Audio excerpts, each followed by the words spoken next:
Today's presentation specifically for public education, and so we'll get right into it. I've modified a few things from yesterday.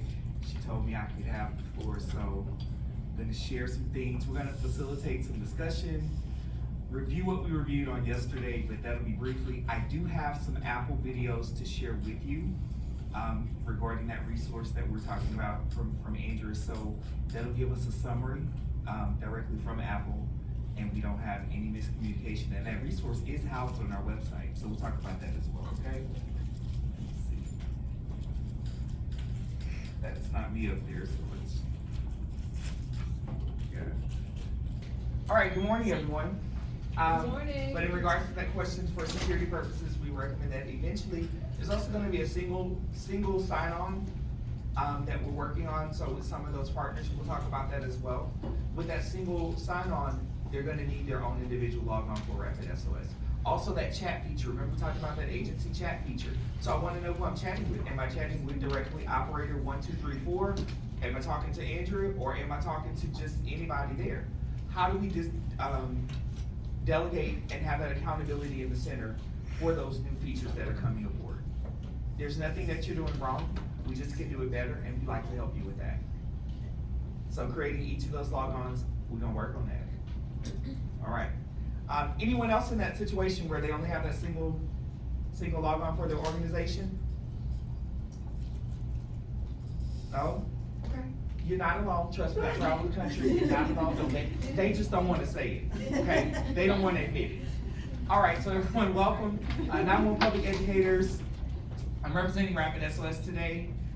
Today we're going to talk about RapidSOS. I'll tell you my team, what, why, history, innovations, training center. We're going to dive deep into those community resources. We'll talk about health profiles on today. That seems to be a really hot topic for you guys.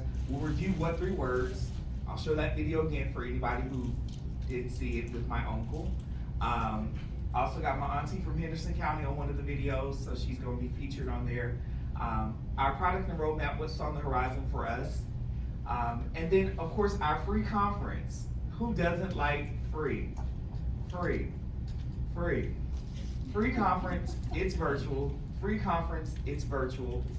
I'm still working to find out if those recordings are going to be available after the conference. I believe they will be for a limited time. But register now, register today, even if you only make it for an hour, even if you only have 15 minutes out of the day. You might hear some nugget. I heard something on the radio this morning, literally on the drive here. Great empowerment, right? 3 things to do when you're giving advice. Be patient, be honest, be transparent. 3 things to do when you're giving advice, right? Like, those things change, so even if you get that 15 minutes of whoever's presenting, some phenomenal speakers from across the country, the lineup's looking great, register today so that you have that information, and then I'll take questions as well, okay? So what we do, again, we enable safety and security for the connected human. That means tablets, that means wearable devices, that means connected vehicles, those things that we operate. It also includes our homes, our buildings, right? We talked about having those activations within our dorm rooms or in the front office of a school. Those buildings are connected. Our homes, how many of us have had home security for quite some time in our lives, right? And Zone 3 has been the bane of our existence. Well, now we live in a world where that consumer, right, that citizen can change Zone 3. How many of you got Alexa? And you don't want Alexa in the kitchen, so you move into the bathroom, right? And you gotta go on your phone and change it, right? So Zone 3 is now portable. Zone 3 is now potable because people are do-it-yourself alarms, right? All right, so we enable safety and security for that connected human, right? How many of your car talks back to you? Lane assist, right? That operating system is there to help you and enhance your life, and we're here to make sure that you're safe while we're doing those things. Over 500 years of combined public safety experience, built for public safety, by public safety, with public safety. We've always had you in mind, and your feedback is important to us. This relationship, our partnership with you, is very important to us. That's why I took the time out of my schedule to be with you all yesterday, today, and plus Pam maybe. So, We believe that it's our responsibility, right? We own that. It's our responsibility to make this industry better for every caller, every telecommunicator, and every first responder. We've always been a resource. We've always been a trusted partner, and we've never charged for any of our services or anything that we've provided to you all for the past 8 years, and we're grateful and honored to be a part of your journey in public safety. Thank you all for that. But my boss is there, yes, the young lady with the blonde hair, so Leslie Whittam, 31 years at Chino PD, and we don't know if she's like mad or crazy, but she left 31 years, retired, and then decided to join RapidSOS, and we're grateful. I'm thankful for her. And so she actually moved from California to Florida. So just imagine your boss is 2 hours behind you. I can sleep in. And now she's an hour ahead of me, so my life is a little bit different. She's at Gulf Coast Conference in Alabama, and she wanted to definitely say hello to each and every one of you and let you guys know that she is appreciative that I'm here. So this is me, RapidSOS training evangelist, spreading the good news and the gospel of RapidSOS, champion of change, 8 years of continuing success in public safety with some bumps in the road. Began my career in Louisiana, and it actually took off when I got here in the great state of Texas. I met some phenomenal people. Actually met Miss Patty, Miss Charlesetta. I met them in Dallas at the museum. And so that relationship is carried on. I still concurrently dispatch at ESD 11 Harris County. Again,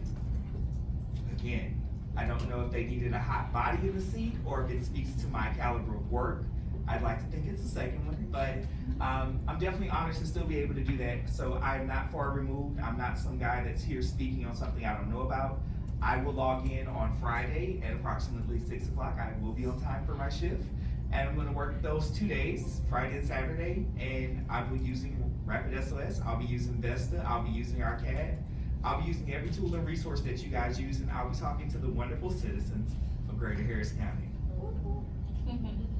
I'm also a NENA Education Advisory Board member, so very, very involved in education and the direction of our educational program at NENA. If you have questions about that, also a mentor.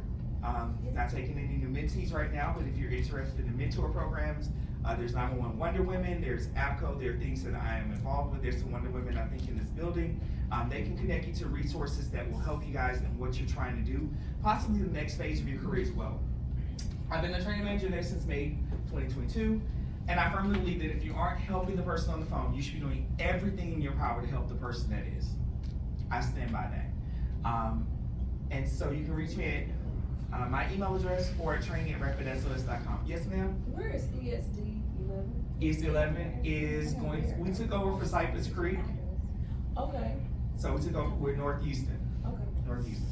So you keep that up to me. Yeah, I'm monkey butt up there. Yeah. Any other questions before we move on? Enough about me, Lord. I didn't know he was there. Tired of talking about me. But my career as a public educator, some of the best times of my life, some of the best things that I have done in my career have been in the field of public education. It was a chance to get out of the center. It was a chance to interact with people. And you know, the greatest joy for me, I'm missing the pictures up there. Even my RPO project was dedicated to our senior citizens, and those callers are very dear to me. Kids, if you got them, love them, great, but I think that once you've lived a certain amount of time and you've paved the way and done things for others, I think there's some honor and recognition that comes along with that. So senior citizens are dear to my heart, and probably a 98-year-old man trapped in his body, but I just really, really have an affinity for them. And so as a public educator, I was able to do that.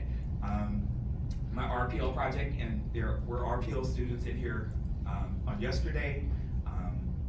My project was specifically geared towards public education and outreach to the senior citizen community. So a part of that, I'm still in training and still doing public education, but those were some great times with my organization.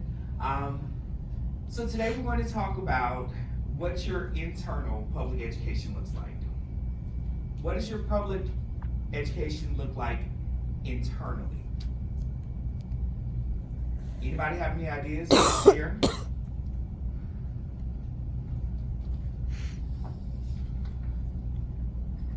Anybody have any ideas?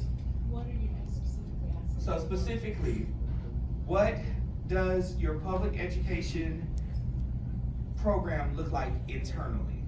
What are you doing internally to educate those people that you work with, those other organizations, even some of your partners in the field? We're doing a PSA, we're working on a PSA right now. PSA, what we got? What else we got? What else are we doing? We're actually kind of trying to get back into the feel of going out doing public education and setting up events, in the different, with civic groups, with our community partners, attending, their events. I know like this month we have the Head Start Resource Fair, because October is so many different things. So we're just trying to participate in all of those things and forming that collaborative effort. What else we got out there? One more. We've been doing that too, but we've been back for a while. We're always out. So internally, and I know I've spoken about this before, we're partnering with the deaf community, with our local deaf community. I know I've spoken about this before, but Destiny and I are actually leading about this afterwards.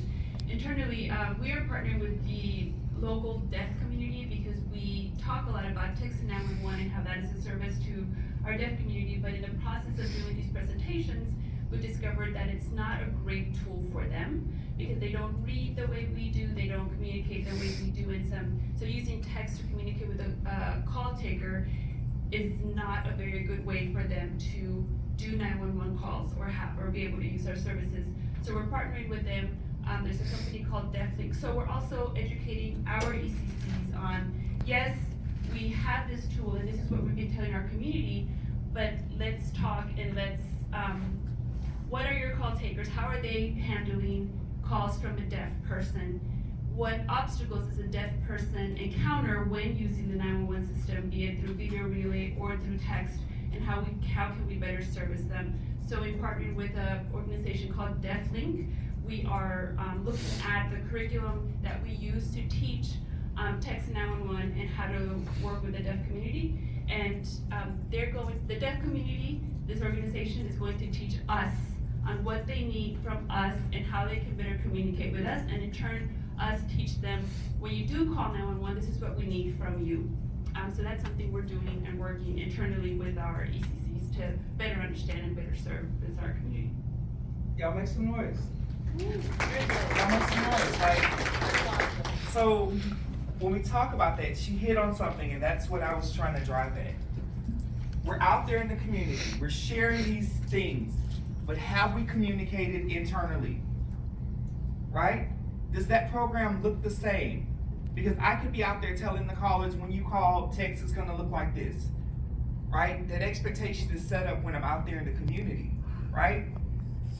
But have I had those conversations inside the center?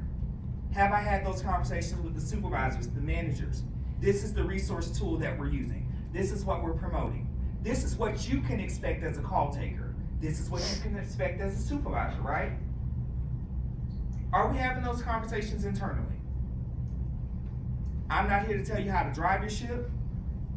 I'm just here to start some conversations, pack my bags and leave, okay? So that's something I want us to think about as we're going forward with our public education programs, right?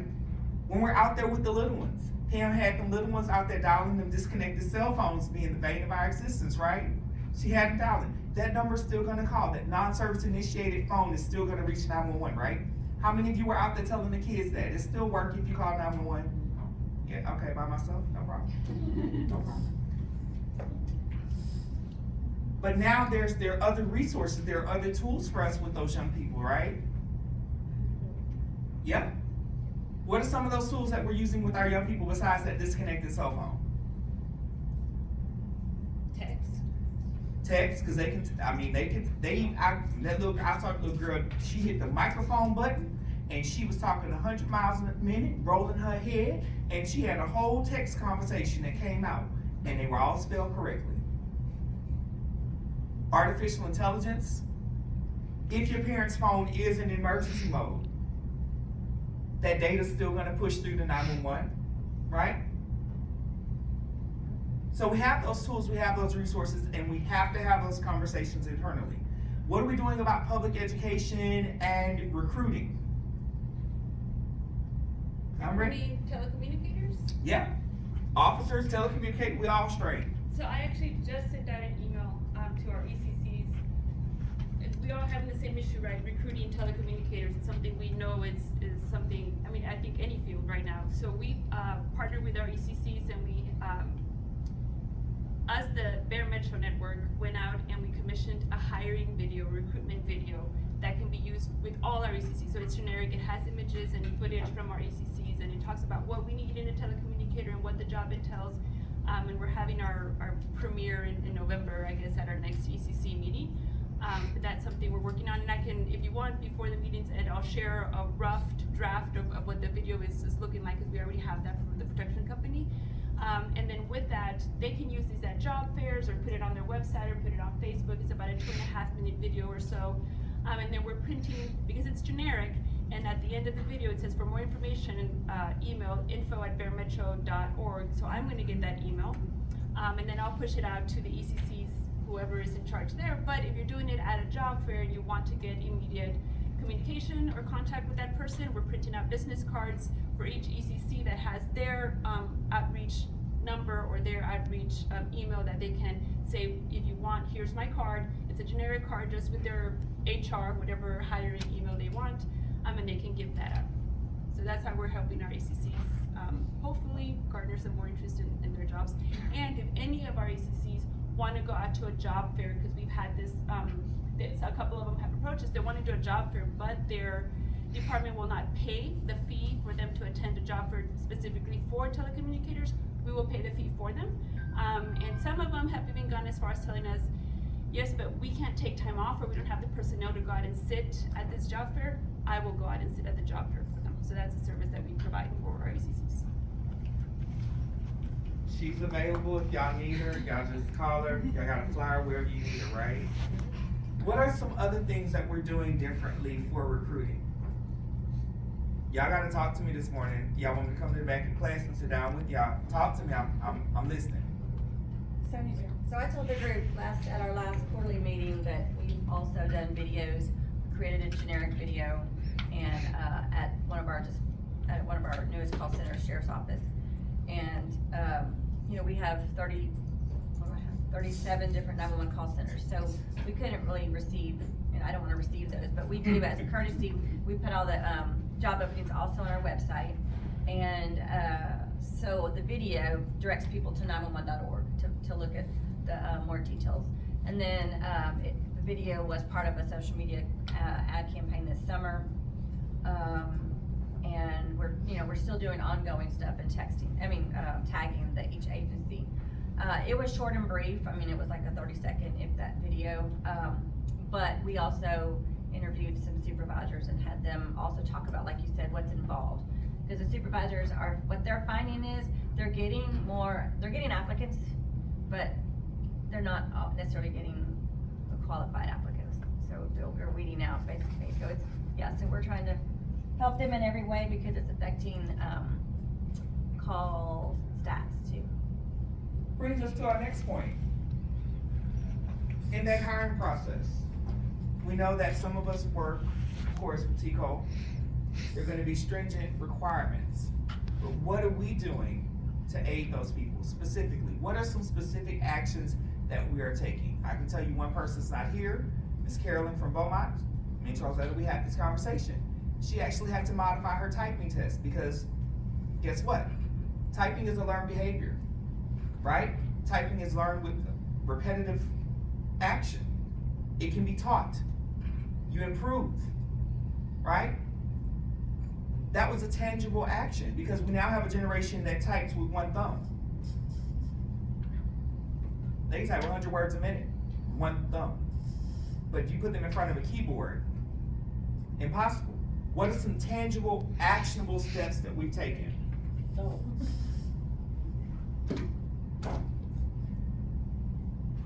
that in my center,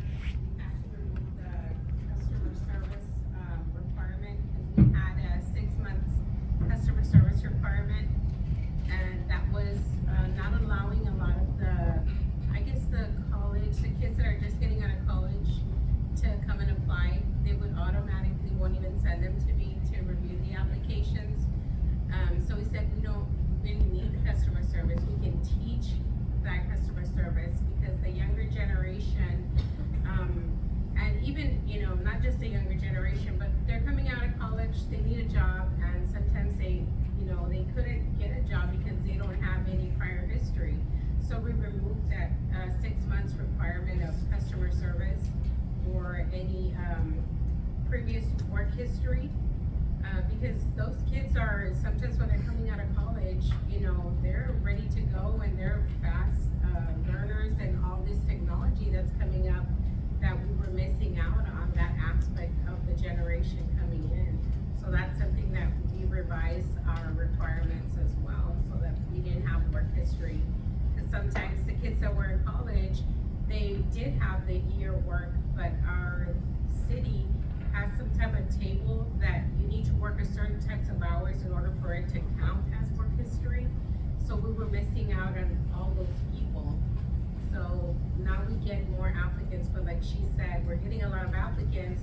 They're just not passing the background or the side. Why the drug test? Why the drug test? Anybody else? One more before we move on? And I'm not here, you guys, I've said in these meetings, I've been with you guys, but this is a worldwide issue. This is not unique to the state of Texas. This is not unique to the United States. Ms. Rosetta, I'll tell you, working with the Mexico chapter, like, they're facing shortages as well. Canada is facing shortages, right? To fill the chairs for telecommunicators, right? Anybody else got anything they want to share? Okay, we'll keep moving. So think about it. We have a shortage of educators. Shortage of teachers. Anybody facing that in their districts, their communities? Shortage of teachers. Shortage of truck drivers, right? I can't get my favorite soap, but I still smell good. I do my best, right? Your favorite food, right? That recipe that you're trying to make. Holidays are coming up. So what else can we do to keep the people that are there? Because they can leave tomorrow, go to Buc-ee's. There's even a night differential, good benefits, right? It's not the money. You had something to say? No. Oh, it's not the money. It's the culture. We have to be cognizant of the culture. And I think at the foundation of that, it's not about kumbaya or everybody liking each other. It's having a high level of communication within your organization. What's expected from them from day one? And guess what? That expectation may evolve. What you need or required last year may not be required this year. Something else may have changed, something may be different. We know as we've moved up as managers, as leaders, that has changed our expectations from ourselves. Are we communicating those expectations within the center? And are we doing that so that all the generations included in our center are able to be a part of that conversation? So we'll move on. But for the first time, we now have 5 generations in the workforce. That means that you're also out there possibly recruiting 3 to 4 of those generations. That person who's already had a career wants to make a job change. That person who has no life experience straight out of high school. I'm gonna have to train them and raise them? Really? CTO and parent is now my job description. But I met a 21-year-old lady, Ms. Campbell attests to this, 21 years old, no life experience. Made a major mistake on the console. Didn't have all the training and tools she may have needed, but guess what? She was ballsy enough to show up and keep going to work. Ballsy enough to man the console by herself. I encourage each and every one of you, there are candidates out there, there are people out there, but we are the gatekeepers. We make sure that those people don't get by. But let's make sure we're mindful of the cultures that we're also creating within our centers as well. I'm off my soapbox, so let's get into the good RapidSOS stuff, right? So since 2018, proven and trusted partner in public safety. We've all been a part of some great, phenomenal cultures. Our company culture happens to be the best, and this journey for me has been great. 10 years of research and development, 911 calls were studied prior to us even launching. We thank Greater Harris County for their support because they vetted us. They made sure that we were able to meet the challenges, and they're also partnering us again for our premium product as well. We're really excited about that. 12 million calls were studied. I had nothing to do with any of those. Thank God. I mean, that's a lot of work. 3,800 plus innovations, 400 million connected devices. Again, connected devices, right? iPads, wearable devices, vehicle operating systems, smartphones, connected buildings, and even our homes as well. I'll ask the question again I asked them yesterday. What good is that information if we don't disseminate it to our first responders, right? So who's gonna be the first link in the chain of survival? Speak up, everybody. The caller. The caller's gonna be that. Now, who's the greatest link in that chain? We are. Y'all make some noise for yourselves. So getting the right data to the right place at the right time and getting that information to our responders. So solving the location challenge was something that we wanted to do. I spoke to those generations and cultures earlier today and begin the presentation by saying that this antiquated style of information is so powerful. This is data rich, data packed. We've always had the data, right? But can anybody sit here and literally transcribe this information in a matter of seconds? No. Your eyes have to gravitate here, there, and then it's a phase one, right? So even with that data-rich information, I really don't have a location for the caller. RapidSOS saw a challenge. We've met that challenge by formulating a wonderful way to have that information displayed consistently, uniform, and in a manner that anyone can read, including the person who's never worked in public safety, the person who's left a career, came over to the dark side of dispatch, right? Or maybe that person who has no life experience, right? And texts everything and uses emojis to talk. Some of those, right? So you may access RapidSOS through the portal, or you may use integrations. So some of you have Vesta, some of you Geocom, Solocom. We're embedded in our recording system, so NICE, Everbridge. Just depends on where you are in the ecosystem. We've integrated into those systems to help you and to better equip you. And so it may display differently. We still recommend that you open the RapidSOS portal independently. We call it the Good Times computer. So that's where we have free internet access, because if you're using Vesta, Vesta's locked down. We don't want any viruses on our call handling equipment. If you're using it through a CAT, you definitely don't want a virus there, right? So those systems may be locked down and access may be limited.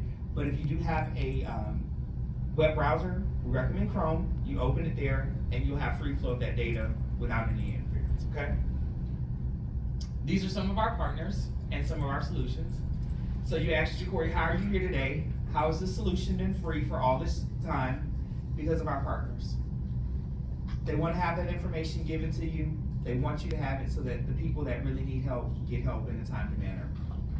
So we partnered in security with Simply Safe, healthcare, Vive, American Red Cross, Connected Mobility, SiriusXM, Uber, Instacart, Chick-fil-A, Google, Apple. Those are all our partners in what we're trying to do.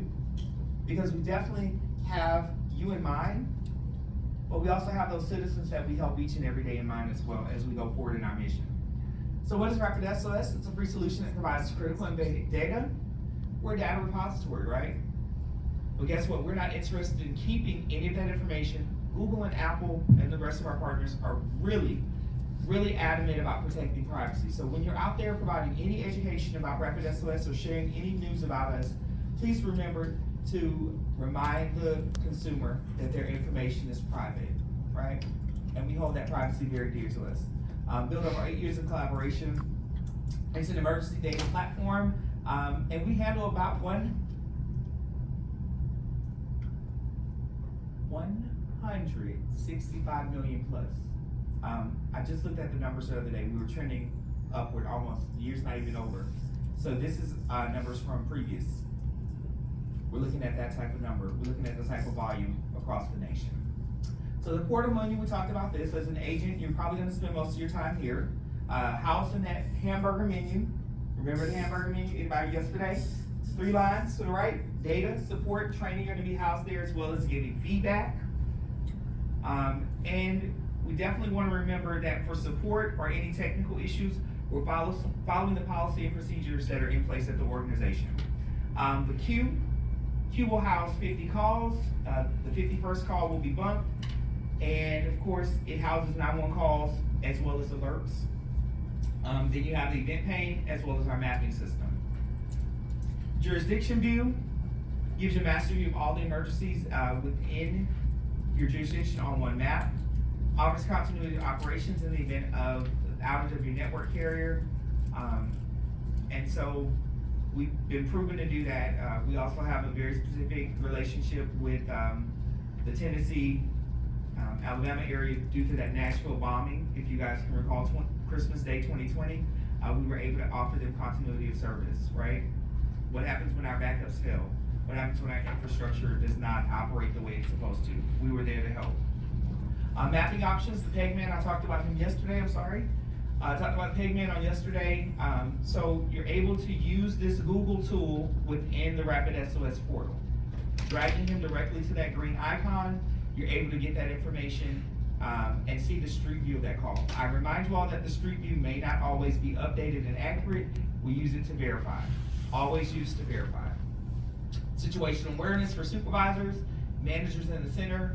This gives us a broad view of what's going on in our jurisdiction, and we can see the outlier down there, right? So this can help us with resource allocation as well as response plans. Privacy and data, again, it's gone from the front end and the administrator 30 minutes from that call disconnecting. We're not interested in tracking you down. We're not interested in going to your house.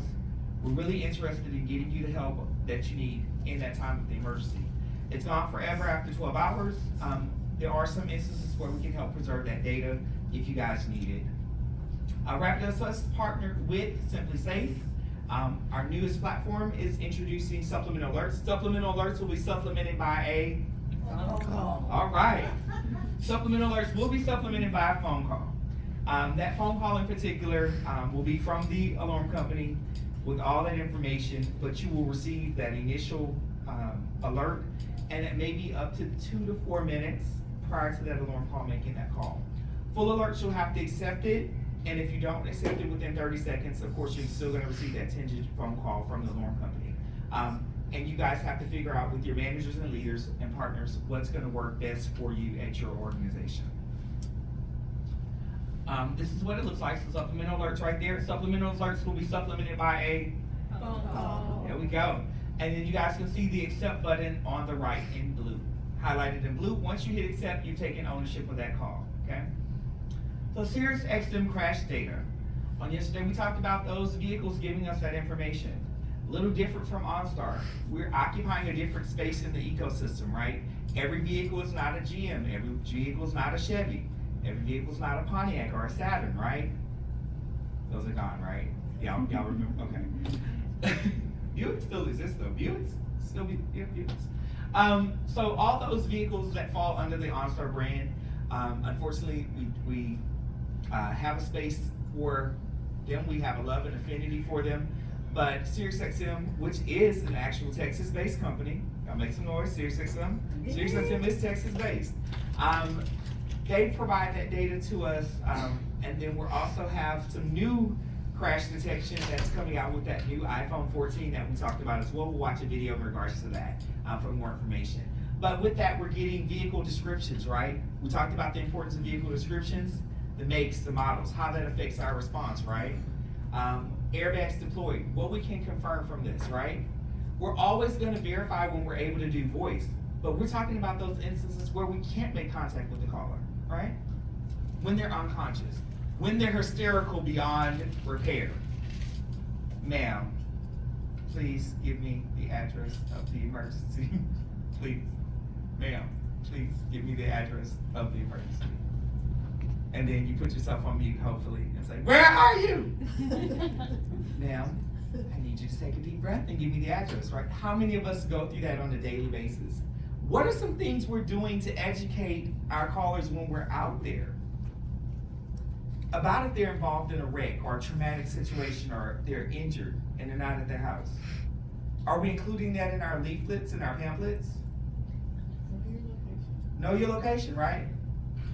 And are any of you dropping an actual recruiting card in the little child's bag when they go out for the parent?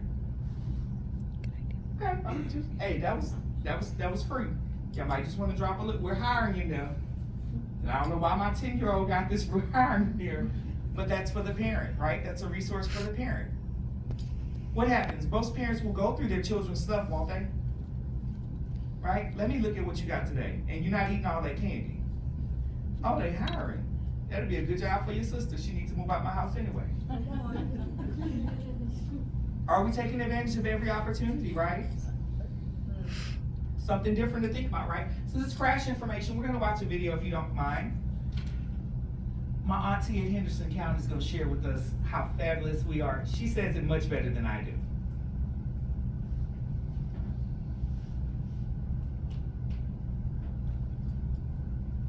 Well, nobody. We are always helping. There is a downside to this.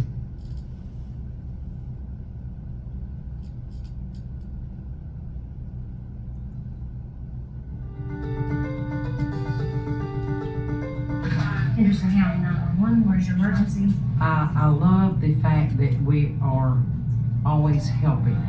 There is a downside to dispatching. People don't realize the anxiety that a dispatcher has when they know someone has a need and you can't locate them. With technology changing over the years, especially now with the RapidSOS and the SiriusXM, it makes it much easier to locate your call. And timeliness of getting that information and getting the emergency responders en route as soon as you possibly can takes a little bit more stress off of the dispatchers. It saves a very considerable amount of time having that information come from that vehicle that has been involved in the accident versus someone who is not familiar. You know, we have areas on our more highly trafficked roads that the closest thing to give them a reference point to is some trees. The SiriusXM, the RapidSOS partnership is huge for communications programs. It puts that information there at the fingertips. I think it helps all of us do our job a little bit faster, a little bit easier. If you're just sitting there looking at the monitors on Rapid, you can see a call generate, and it will generate a few seconds or several seconds before it actually comes in on our 911 system. It's more trusted if it's actually from the vehicle involved because it does have all the sensors and it is more reliable about pinpointing the exact location. You get information as far as the number of patients, possibly if the airbags have deployed, the impact on the vehicle, the speed of the vehicle, that lets you know that it's probably going to be more serious. If you have multiple patients, then you're going to let the EMS services know there's probably going to need more than one ambulance. And they can start almost making their assessment of what they're going to do. They may determine to go ahead and tell us to get one of the air helicopters en route prior to arriving on the scene. Well, that saves time of their response. The medical information that comes in with those phone calls is invaluable to us and for us to be able to give to our medical providers because that person may have a known allergy to a medication that's normally used in an emergency situation. And by us having that at our fingertips, our people are able to give that information over to our EMS providers before they ever get there, because once they arrive, that patient may not be responsive, they may not be able to provide them that information. So it really puts them at an advantage to know ahead of time what to expect and how they can prepare to respond. I believe that everyone who works in here would say that it is absolutely a valuable asset to have in addition to our agency as far as getting people out there quicker. Because our infrastructure of the 911 was so outdated, what RapidSOS and SiriusXM put together is unreal. And I just feel like dispatch centers are going to be tremendously blessed because of this program. I don't know how it could get a lot better, but I mean, it would be great to see keep it growing, keep it getting it into more vehicle makes and models, because it's truly invaluable information for our dispatchers and our first responders. Liz. So, yeah. Question on the XM thing, does the person having XM, do they have to sign up for the service, or is it just part of your radio? So it definitely depends on your subscription, but some of those vehicles are gonna automatic crash notification as well. So some of them will be based on subscription, and then some of them will be based on the vehicle itself. But typically, they'll be paying for that subscription. So is it just included with all subscriptions? You have to check, because some of them come with the purchase of the vehicle, and some of them you can purchase the subscription after. Okay. But it's really gonna be detected from the crash sensors on the vehicle. So it's still gonna depend on the make and model of that vehicle as well. So, we talked about health information being private, being confidential. 2 ways that we receive that information via RapidSOS portal. We have Apple Medical ID, as well as emergency health profiles, and a person can have both. They can have both. So, on your iPhone, you use the Health Star, input that information, as much information as you want to share. Or if you have a Google or Android device, you set up an emergency health profile as well, okay? This is what it's gonna look like. Again, all this information is confidential. And so let's get to the piece de resistance for the people in this room that really need to know where to go for that. So emergency health profiles, we have a resource link on our portal in the training center. And this is going to be everything that you guys need. Free and secure, simple, safe sign up, real-time data, secure. We're gonna stress privacy. So if you're out in the community, getting anyone to sign up for this is not to replace your Smart 911. This is not to prevent you guys from any other system that you guys have in place at your organization. This is a free tool and free resource for the community in partnership with the American Red Cross as well as the American Heart Association, okay? So the idea is that we get them to sign up, they put as much information as they want to share, they provide that life-saving data, and that information is there for your telecommunications when they need it. Again, their privacy is most important. So let's switch over and I'll walk you guys through. It's a self-service sign up. So of course we'll go into our hamburger menu. Remember that. Click on training.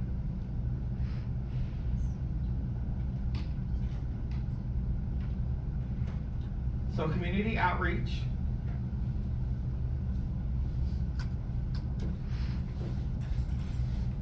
And now you're ready to start spreading the word, right? You fill out this information.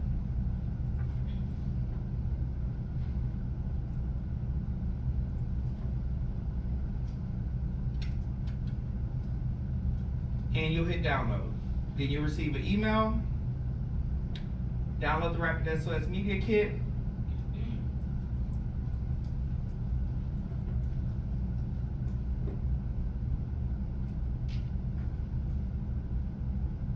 So in there we have our company description, what is RapidSOS?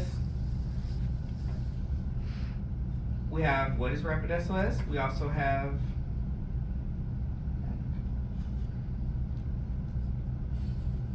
emergency health profile one-pager if you need that for your national night out.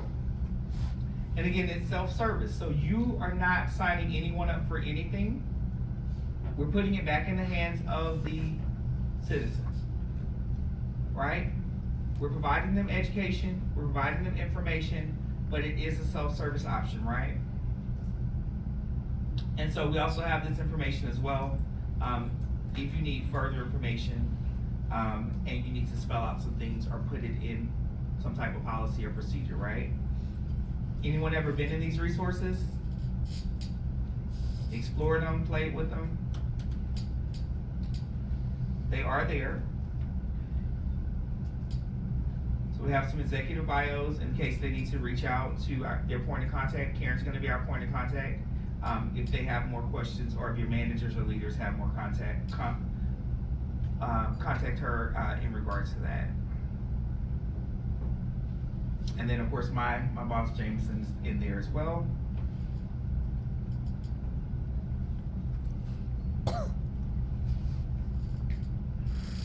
And of course, we also have some interview talking points if you're gonna do press releases. How's your agency use RapidSOS? What are you using it for? How many of us are tapping into the radio and media markets, right? Or even our community engagement, if we need to talk about what you guys do or technology or tools that you are utilizing. So we have that information for you guys housed in one convenient area in our media kit, right? Any questions about that?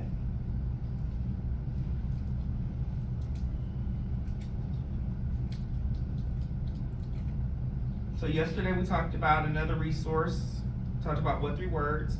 I'm not gonna play that video again. We dove deep into what 3 words yesterday. That information is also housed in our training center as well. So if you want more information about that. And this is where you can learn all about our data sources.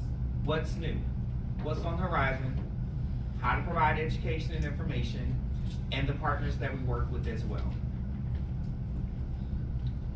So the training center.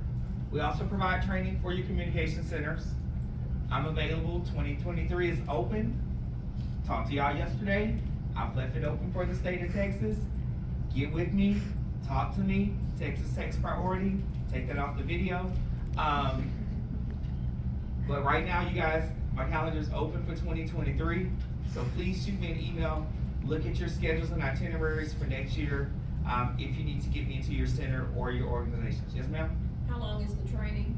So we've modified the training. So I've condensed all of this information down. We have a 2-hour front-end user course, and we also have a 2-hour administrator course as well.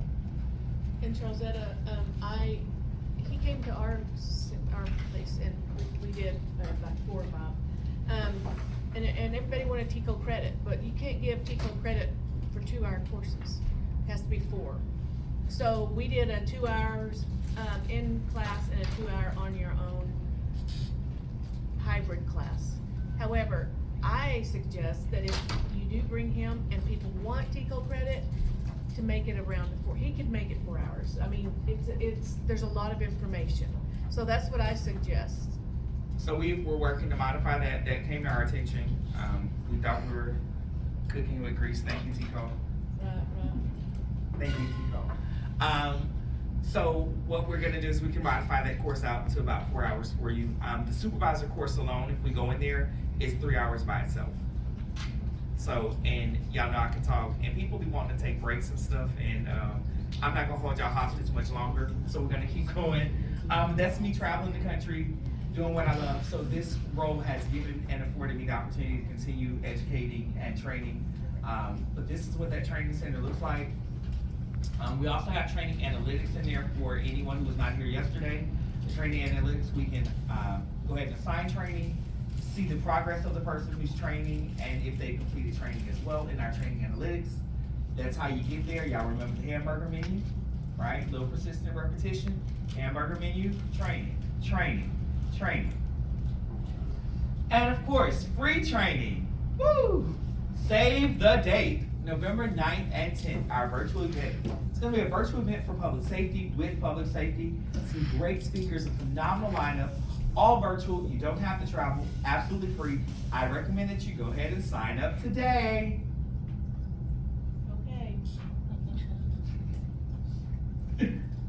And then we're gonna talk about our product roadmap and what's coming on the horizon. Coming soon, we also have agency share and chat.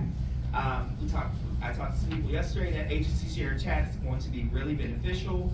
Some of you, your COG networks or just your interconnected networks, they'll be able to chat with those neighboring and partner peer agencies. And the chat is only available when they're gonna be sharing information about an incident, so it's gonna be great. And then our product roadmap and our premium product. Again, in our existence, we've never sold you anything, so please never call me a vendor. I am a Resource. But with that being said, as our company moves into a different space and for us to expand and grow, we heard you. We listened. We travel the nation, and as we continue to grow, so is our product. We're expanding. So, one unified mapping solution featuring any data for all calls. At the present time, you don't get landlines or VoIP phones in your RapidSOS. With the new premium solution, it will include any data for all calls, including landlines and VoIPs, your local GIS layers. So working with your GIS guy, we're gonna continue to maintain those layers, all those updates, those specific nuances, those things that are unique to your area. We're gonna be able to take that GIS layer and put it on our map as well. CAT incident data and ADL data, first responder live video. Woohoo, everybody's excited about that, huh? All right, XM body cams, interagency notifications, alerts for secondary ECCs, that's still down the pipeline, zone filtering, IAR partnership, and a single sign-on. Single sign-on, so what we talked about at the very beginning of this conversation before we get that PowerPoint rolling, definitely want to make sure that everyone has their own sign-on so that when we're logging on, we're able to track that information and authenticate as well as have security measures in place. What do you want to see?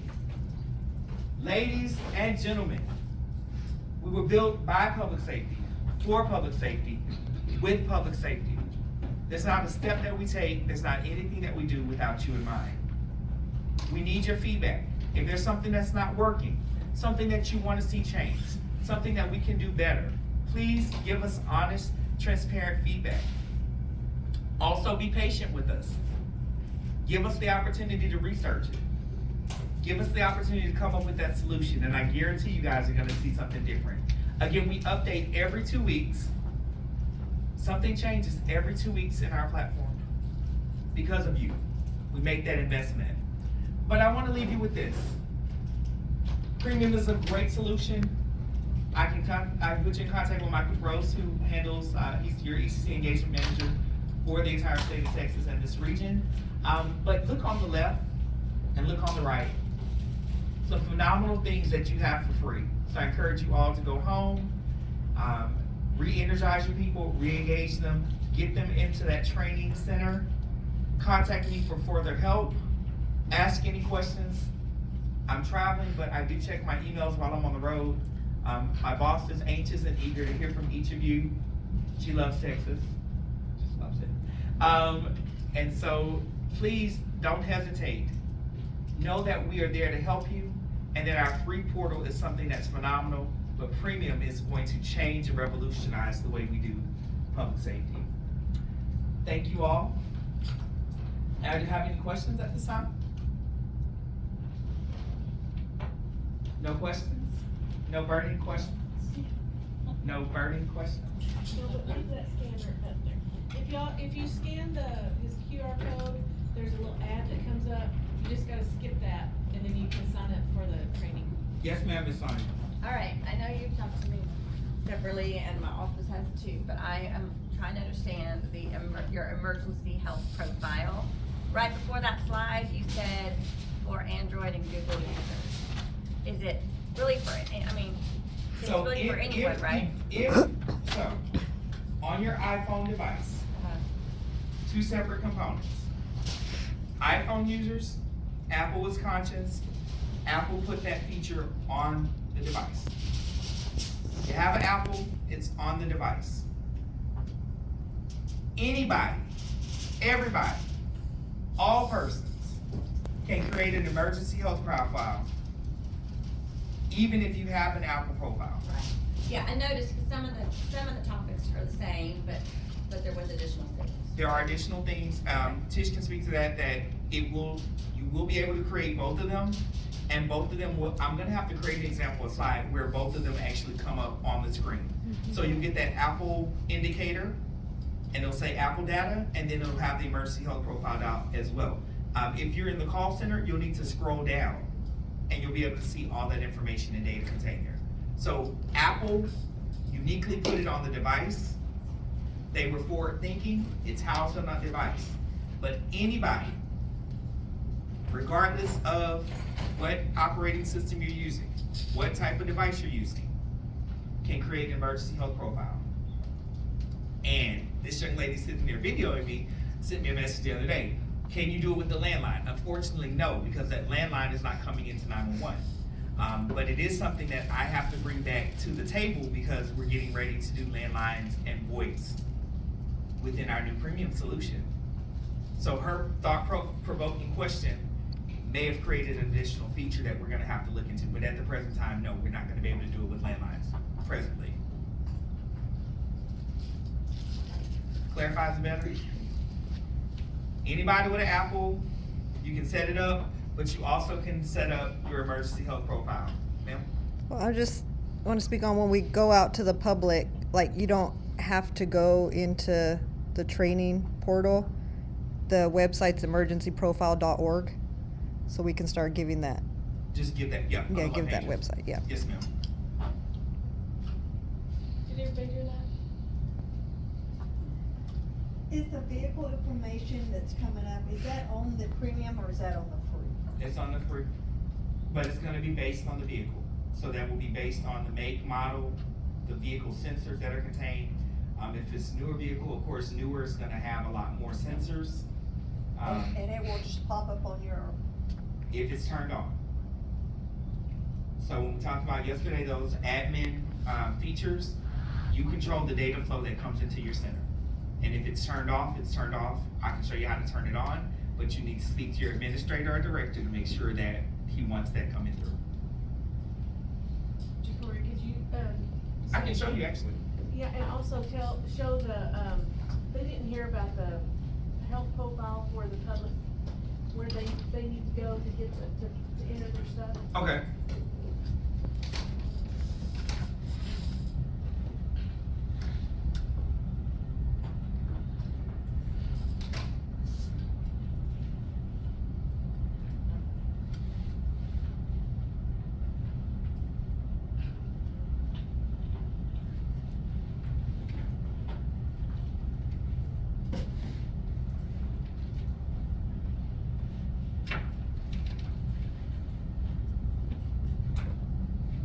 So if you're an administrator on the account, something's gonna be different. You're gonna have an administrator tab. Okay? This is my administrator account. If you're living your best life as a front-end call taker and user, you're not gonna have that admin tab. Okay? Admin tab, you have your agency info. You can maintain your users. So this also includes if we're going to have someone that is no longer with our organization, we need to go in there and remove them for security reasons, right? Roles and access, you're gonna get 2 default roles, admin and agent, but we talked about some additional roles that may need to be in place. Call taker versus dispatcher, trainee, CTO. Your new hire doesn't need to see all that data. They can barely process a call, right? Or you may be of another school of thought that says you want them to have all that information so that they integrate technology into their workflow. I can't tell you how to run your house, but I can tell you where to find the information, right?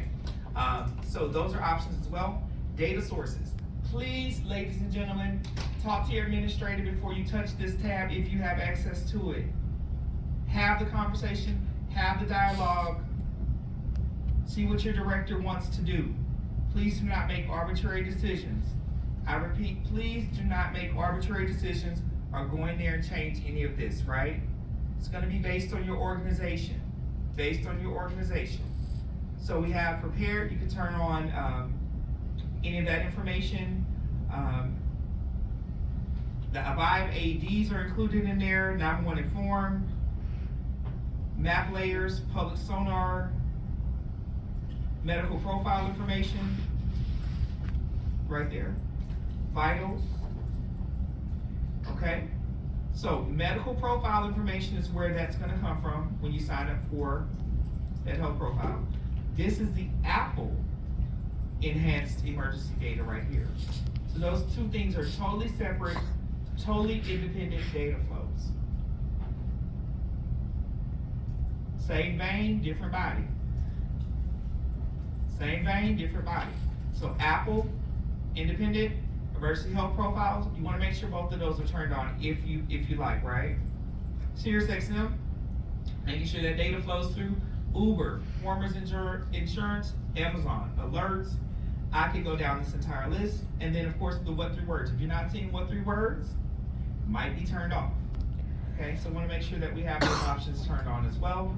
Your peer agencies just simply gives you information. Sound control, remember we talked about sound, we're never gonna do what? Turn it off. Turn it off, right?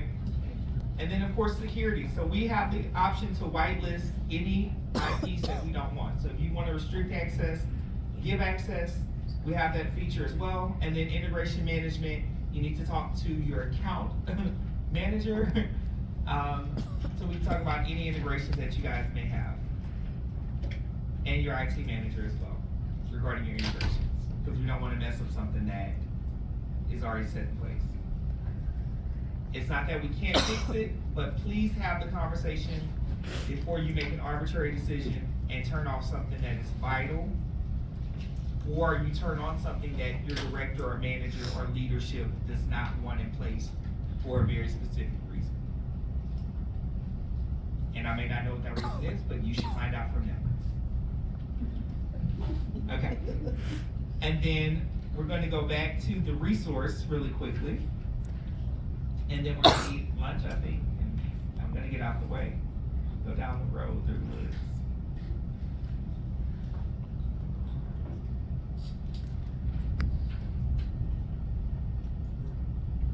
Okay. So the one pager that we have in place for you, this is just a one pager in case you need to put out something, right? Or maybe you create a QR code with the direct link to it, right? This is just a resource tool. You modify and adapt it how you need to, right? You may not want to advertise that they can do it on their Apple phone. That's up to you. I'm not sure what your policy or how you want to approach that. So profile, because most Apple users know that that feature already exists on their iPhone, right? So it just depends on what you want to drive. So is there something that actually tells you where to go? Am I missing it? It's not on this one pager. I cut it off. It's Okay. actually in the, that's just a screenshot of the Okay. one pager. Cool. It's down here.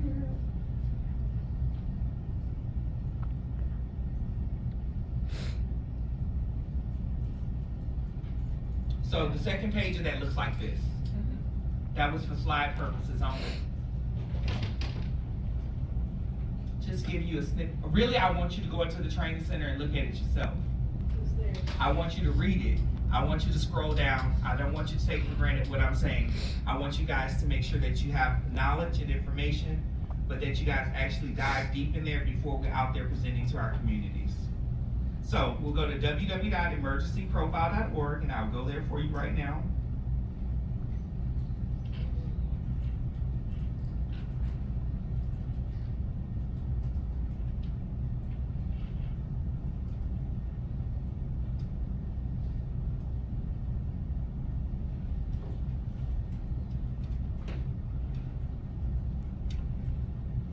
It's not health, it's just profile. It's just emergency profile.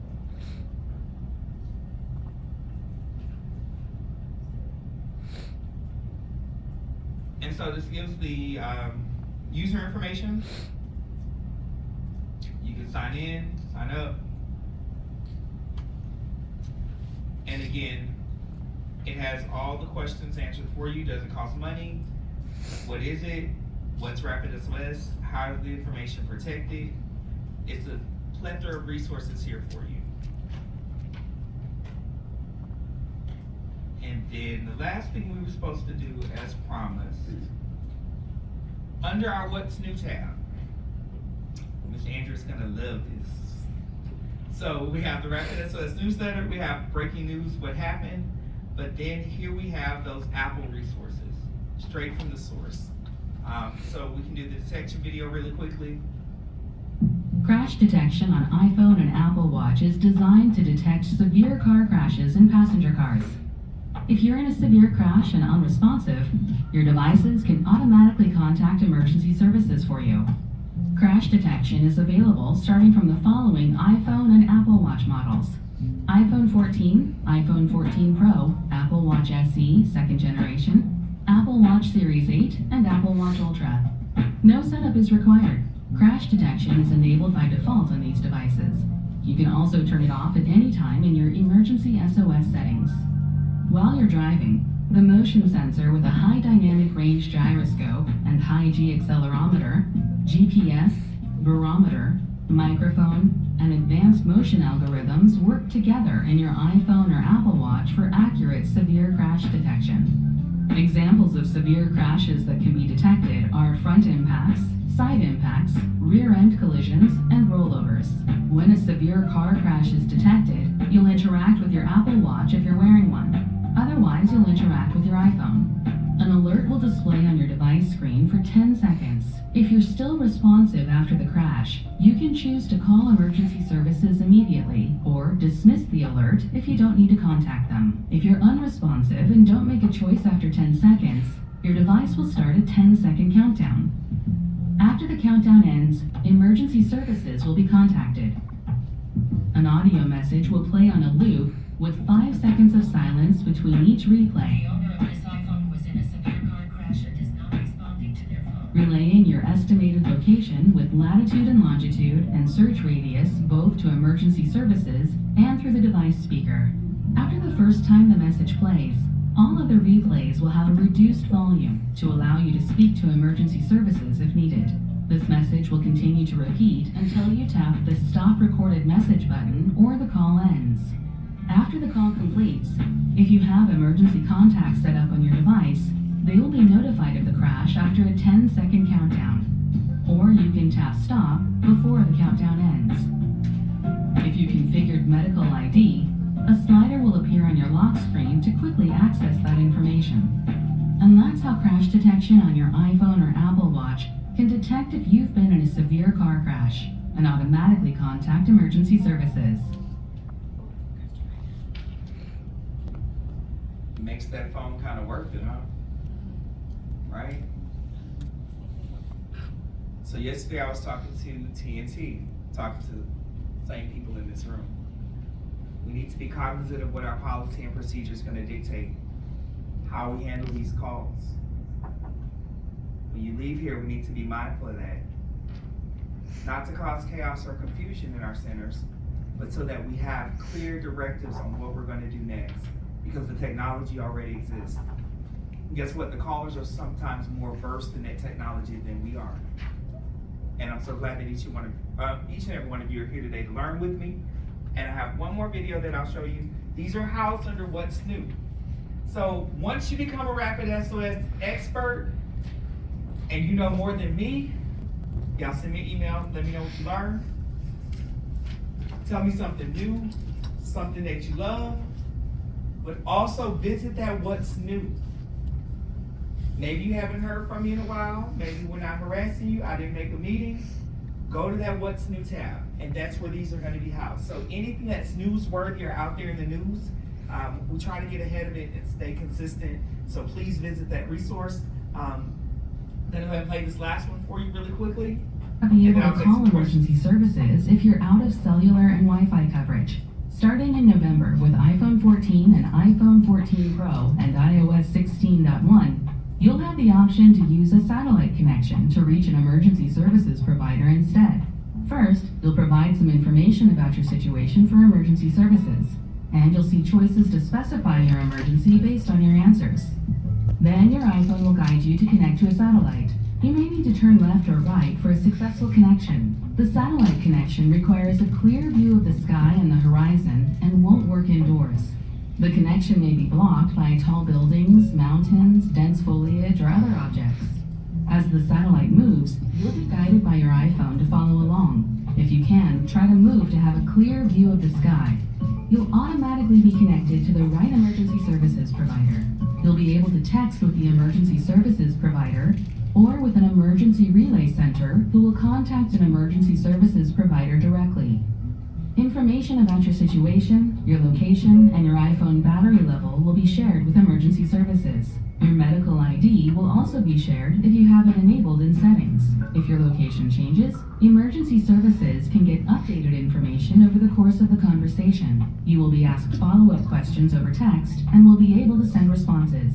Messages going over satellite can take longer to send and receive than regular text messages, so it's best to keep them as short as possible. There may be gaps in satellite coverage, but you'll be told how long it will be until the next satellite is available. Get help when and where you need it with emergency SOS via satellite. Availability may vary by region. Free for 2 years with the activation of a compatible device. The fine print. Yeah. And how much does The fine print. I'm talking to public safety right now. New iPhone, who this? Right? How many people are not gonna pay attention to that clause on the end? How many people are gonna still make the assumption that no matter where I am, you know where I am at? How many people are not gonna follow the directions on the satellite because they don't follow pre-arrivals? We're laughing, but it's really serious business. We will do everything in our power to help you brave this, navigate this, and provide as much education and information as we can to you guys. Please know that we are a resource. We're here with you. We see you. Thank you all for having me. Any questions? Great information. Great job. Yes, ma'am. If it's about Apple, I don't know. No, these videos, can you share those with us? I dare on it.